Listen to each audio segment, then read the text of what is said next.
So, I work at a very large community center that's a nonprofit.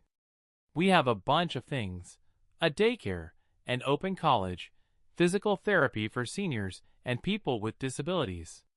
We have 6 huge senior living homes across the city, classes for immigrants and the unemployed. There are cafeterias, a restaurant, and more. I love my job. I kept getting promoted, starting as an IT specialist. I was the only IT person in the entire organization. When I started, there were about 80 people, including the teachers at our open college. Now we're over 200. The atmosphere was relaxed and non-toxic. Since I had a mountain of work and I alone handled everything with ones and zeros, I had to plan my time a bit differently than everyone else. So I had a 100% flexible schedule. I worked when I thought it was necessary. I was salaried. I was paid monthly, not hourly. The executive director approved my flexible schedule because I could keep the entire IT infrastructure running without downtime. So I came and went when it made sense to get the job done. That's how it worked for about 12 years. Everyone was happy and respected me because I not only did my job, I did it in a way that meant we had no outages. There were outages for an hour or less, but only if someone's desktop died. I always had spares ready. I was also on call 24/7 and could even come in during vacation if needed. I also worked weekends and sometimes at night on weekdays. Back then we had quite a few servers, 8 Microsoft Server machines for Linux servers, and a couple of BSD boxes for the open college. I had my own schedule. Minor maintenance I did after business hours. Medium tasks also after hours and into the night, and the big ones on weekends. I basically lived at the office. Since overtime, as a concept didn't exist for me, management and I had an agreement. If I worked more than 8 hours, I got paid time off the very next day. Meaning if I came in Monday at 8, waited for everyone to leave, and started minor maintenance that usually took 2 to 3 hours, then the next day I'd come in 2 to 3 hours later, and if the work ran long, I could take the whole day off. I always notified the whole organization that maintenance was coming, that I'd handle it, and that I'd take X hours off the next day. No one had any problem with it. Everything went on as usual. Until we hired a new project manager. A middle-aged woman with the most piercing blue eyes that felt like they looked into your soul and sucked out all joy and will to live. And she was a corporate manager. It was her first time at a nonprofit. So she was shocked at how relaxed we were. She nitpicked everything. I won't list it all, because only one thing matters: working hours. I had no idea how she managed to push our damn director around, given she was, just, a project manager. Well, by then I was a systems administrator. Anyway, time came for a big maintenance. Updates for the accounting software, and some smaller tasks for the open college. As always, I sent a mailing list notice that major updates would start in the evening, finish by morning, and that I wouldn't be in the office the next day. If there were problems, email or call me. I never gave an exact duration because anything can go wrong. If something breaks during updates, it's that has to fix it. And who knows how long that'll take. Evening comes, everyone goes home. I wait for the last employee to log off and start work. Routine stuff. Database conversion, needed every time we update the accounting/payroll software. Takes time, but only about 6 hours since it's just the accounting DB. I finish and go home. In the morning around 7 a.m., I make coffee, sit at my gaming PC, and think. Nice. A whole day of EVE Online. Around 9 something my work phone rings. I pick up. It's the project manager. I'll call her PMS from now on. PMS is yelling. Don't remember the exact words. Where the hell are you? At home. I have the day off. We've got a situation. I need you here right now. Okay, I'll be there in 15 minutes. I live close to work. On the way I'm thinking, did I mess something up last night? Can't be. I tested everything, and if anything had gone wrong, the accounting secretary would have called me, or the college if it affected them. Fine, I'll find out. I storm into the office and head straight to PMS room. Me. Hey, what happened? My printer is out of toner. Bring a new one. Out of toner. That's the situation? The toners are on the shelf in the first floor storage. All the desktops use the same printers and the same toner. So why didn't you grab one yourself? I explained all this to you a week ago. I'm not changing any toners, boy. Do your job. Okay, as you wish. I went to storage and got a new toner. We had a policy. Each employee services their own printer. Load paper, replace toner. It's as easy as putting on freaking shoes. I didn't do those little tasks. I was overloaded as it was. I came back, swapped the toner, and went home. She actually stopped whining for a while, and I thought things had settled. But after a couple more days and nights of maintenance, she called an admin meeting. There was me, our new payroll accountant, who was also HR, the director, the office manager, and PMS. PMS starts the meeting, again, not verbatim. I want to talk about working hours and how the author is slacking off and taking time off at will. I thought we all had the same rules here. Isn't that right? Me. Sorry, while the rules are the same, working hours are not. Our jobs are different, and a single schedule doesn't fit us. You were at home when people here had computer problems? Yes. And they call me if there's a problem. In 99.9% of cases, we fix it over the phone. But your home isn't your workplace. Your office is. Yes. But since I sometimes work late and even nights, I take paid time off right after, as agreed with management. Well, all work should be done during normal business hours. Why do you even need to work at night or on weekends? Because no one here wants downtime. For context, we had roughly 120 employees then. At least 80 used workstations or laptops. Even the fitness instructors. Everything had gone digital. The physical therapist sees a client, does their job, and then must enter a report in the computer. All client plans are done on computers. The daycare uses computers daily to stay in touch with parents, etc. Everything runs through computers now. PMS? Nonsense. You can do your job during business hours like everyone else. I look at the director because I knew HR and the office manager didn't care. And for some reason the director says to me, "Yes, PMS and I have discussed this several times with the staff, and from now on our old agreement no longer applies. You must do all work during business hours. Many don't like that you can take paid time off. You're sure, 110% sure, you want all my work done during business hours? Server and network maintenance too? We can put a new written agreement in place about this, like we did with your flexible schedule. Okay. I'll drop by before closing. Have it ready. Okay. I left to get back to what I was doing before that dumb meeting. You can probably guess what happened next. Our workplace had zero toxicity.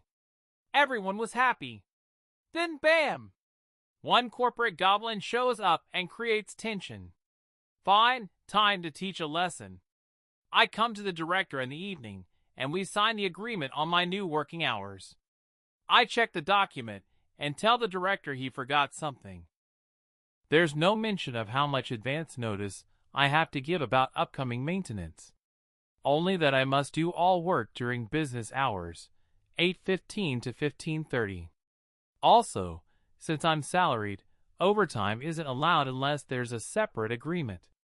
And oops, The old agreement where my overtime was compensated with paid time off by the hour is absent from the new document, which means absolutely no overtime. Period. But I didn't tell him that.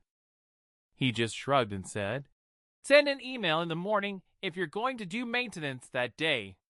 All right, will do. Let the waiting game begin. I love my job and everyone here, but I'm about to become the most hated person in the organization, at least for a while. A couple of weeks pass, I do some small maintenance tasks, and the outages are only an hour or two. I usually time them for lunch to minimize downtime, because I was waiting for the big one, and my patience was rewarded. After a few months, accounting and payroll get massive updates. The kind that normally had me spend all weekend at the office sleeping on the floor in a sleeping bag, grabbing a couple of hours of rest.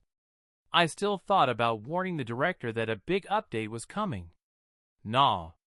I even saved a few minor updates for this.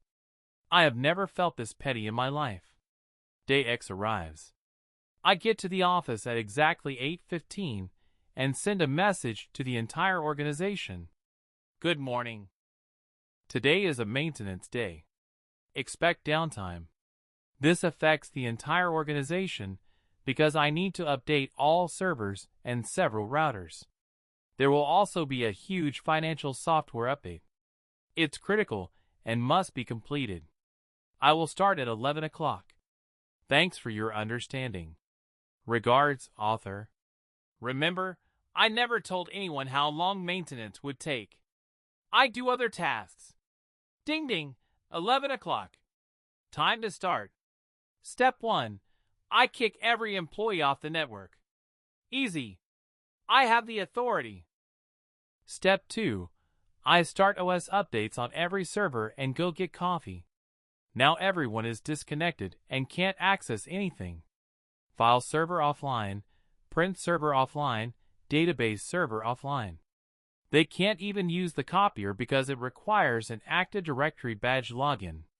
They still have their desktops and local apps, but by policy all data is stored only on file servers. Saving to laptops and workstations is forbidden. Plus, there's no internet for them either, because every server is pulling updates from the network. And I specifically made all the Linux and Unix boxes fetch everything they could. Then my phone starts ringing. IT desk. How can I help? Screaming. Yes, today is major maintenance. I sent an email this morning. No, I don't know how long it will take. All day at least. Maybe. We'll see. Click. They hung up. Noon, people come back from lunch. The network is still down. 1 p.m. Calls start coming and asking how much longer. Some come to my office when they can't get through. I just answer that it's impossible to estimate. For updates this big, no more than a couple of days. A couple of days? That stirred the whole office. Suddenly it buzzed like a hive. People came to me to yell and complain. Why did you do this to us? Cancel the updates. I need to work. Stop. I just shrugged. Sorry, nothing I can do. You can't cancel or stop once the process is underway. Just hang tight. Even the director came to me, first angry, then puzzled. I explained that maintenance is maintenance. It is what it is, and nothing will change that, at least not right now. Everyone will just have to wait until I'm done. I'm just doing my job. So I read IT magazines and poured way too much coffee into myself for the rest of the day while I waited for servers to finish updating. Then 15:30 came, and I went home. Some were still sitting in their offices, staring at me with the most bewildered faces, asking where I was going. Home. See you tomorrow. Next morning I checked the servers. Almost all ready. Unix and Linux are fine. I just need to reboot all the Windows servers. I do that. I could have rebooted them all at once, but I was getting more and more spiteful by the minute, so I rebooted them one by one, waiting for each to fully start, logging in, checking updates, then moving to the next. And of course, after each server I pulled out my laptop and wrote a detailed maintenance report. No one reads those, but the office manager requires them. They go straight to the archive, and a year later to the trash. By the time I finished with the servers, it was almost 1,400 hours, and I hadn't even had lunch. I went, ate, came back at 15:10, and started planning the next day. I needed to install updates for the financial applications and draft a checklist so everything would go smoothly. I didn't finish the list and plan, so again 15:30, I went home. Did I mention it was already Thursday? I started maintenance on Tuesday. Oops. I finished my checklist and planned for the financial software updates early and began installing them one by one before lunch. I could have blasted everything at once, but I decided to follow the instructions and the checklist strictly. The vendor recommends installing those updates one at a time anyway. Everything was going smoothly, and I kicked off the database conversions. Since I'm not a complete while that took forever, I wrapped up the remaining minor updates on other server software in parallel. And then, as usual, 15:30, I went home. Friday. I was the only person in our company of 120 who had actually worked since 11 a.m. Tuesday. Everyone else was furious. They had to come to the office and do nothing. Some started tidying their desks. Others went through paper archives. Most just drank coffee and read magazines. The internet had been back since Wednesday, but apparently no one noticed. I felt bad for the physical therapists who had to write things down by hand for clients and then re-enter them into the computer. The restaurant and cafeterias were fine. I didn't touch the POS systems. Friday morning, the database conversion finished. All right, let's see. Okay. I think we can start bringing services back up. One by one, of course. I wasn't in a hurry. I took every break I was entitled to and a full lunch break. Finally, exactly at 1500 hours, I sent an email to the entire organization. Maintenance is complete. You can log in again and access the network. Thank you for your patience. The next major update is expected in 3 to 4 months. The director, office manager, accountant, and HR had sat at home most of the week. I think I saw them Wednesday morning and then not again.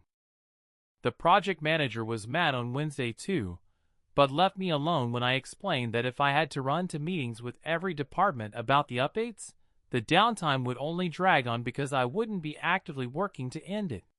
The next week we had another admin meeting, and my old agreement, flexible schedule, and comp time for overtime was reinstated. I had it in writing, and no one ever complained again about my paid time off for overtime. I wasn't too worried about being fired anyway. In our country it's hard to fire someone. And since I had a written agreement on working hours, and my employment contract clearly spelled out my duties, they had no chance of firing me. Update: PMS behaved herself for the rest of her career. I even went to her house, fixed her computer, installed a new printer, and set up Wi-Fi. She retired a few years ago. She actually felt bad about what happened and took full blame. We had a couple more long outages, but those were always hardware failures. When servers die, you can't find spares within an hour. But now I'm ready for that too. Anyway, I'm sure many are wondering, how did PMS manage to push my boss around? The answer is pretty simple, but first, I have to explain how work culture functions in our nonprofit, and probably similar organizations in our country. I'm an executive systems administrator. Sounds like a top position, right? Seems like I should have lots of power. The answer, yes and no. I have clients I work for. Who are those clients? Every employee in our organization. I serve them. I work for them. I don't work for some faceless shareholder or CEO who just wants to line their pockets. I work for my clients. What about other leaders? The managers and even our big boss, the director, same thing. Their job is to make sure everyone can do their work and is happy about it. I know this might sound strange to those used to a hard corporate world, but that's how it works for us. If an employee is unhappy with something, the manager will hear about it and is obligated to address it. The chain of command is short and simple. We only have a department lead, usually the most experienced and capable employee, who handles management tasks alongside regular work. The next level is executive managers. No middle layers. We don't even have an office manager anymore. Of course, that doesn't mean employees can do whatever they want. No, if someone starts slacking and not doing their job, a manager or the director steps in and puts them back on track. But if an employee has complaints, problems, or wants something changed, they can go straight to the director, and they have the right to come in mad as hell if they think the issue warrants it. In the end, this creates an environment where work gets done, even if from the outside it might look the opposite. You could say we're all equals here. No one bosses anyone around just to show power, but anyone can boss around whoever they need to if the situation requires it. Also, when I or someone else writes stories like this from a personal angle, they can sound more dramatic than they really are. For example, yes, I really made life harder for my coworkers and shut us down for a week. But that happens at other companies too without any malice. Sometimes __ just happens. It happened to me a few times as well. Like a power outage that lasted so long the backup battery drained and the whole server room lost power right in the middle of my vacation, or the time our old server room flooded during a spring storm. That was fun. Our organization's longest outage, 2 weeks. Comments. The basic principle, if it works, don't touch it. But intentional management, rather than inertia, requires understanding why a rule exists and what pros and cons come with it. If PMS and the director had bothered to ask why that agreement existed at all, and what the consequences would be of locking working hours, this incident wouldn't have happened. Author, I'm almost sure the director knew how it would end, but allowed it anyway, though I never asked him about it. Well, that's it. Write in the comments whether you think the author did the right thing by organizing all this. And I'm not sure, but it seems the whole thing probably happened in Britain. Where else are the unions this feral? I mean the kind of unions that make it impossible to fire someone. Most likely in the US they'd have replaced him very quickly. Thanks for listening to the story to the end. Check out our previous videos right here. Also be sure to subscribe to our channel if you haven't yet, and good luck.